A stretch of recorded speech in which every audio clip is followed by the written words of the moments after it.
அல்லாஹ் அல் குர்ஆனிலே நபிகளாரை பார்த்து என்ன சொல்கிறான்? வைதா குன்த ஃபீஹிம், நபியே நீங்கள் அவர்களோடு இருந்தால், எங்கே?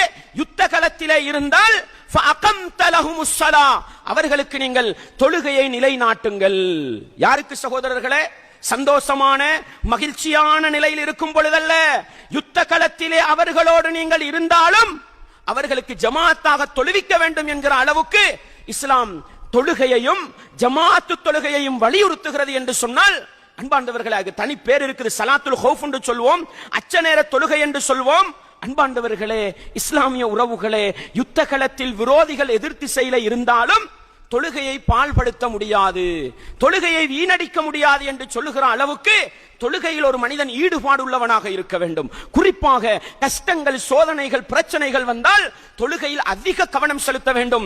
அதனூடாக பலவிதமான உதவிகள் வரும் சகோதரர்களே. துஆ கேட்கிறது இரண்டாவது மூணாவது சப்ஜெக்ட். முதலாவது தொழுகையாளிகளாக இருக்க வேண்டும். தொழுவதே என்ன செய்யும்? எங்களுக்கு வாழ்க்கையில் நிம்மதியை கொண்டு வந்து சேர்க்கும்.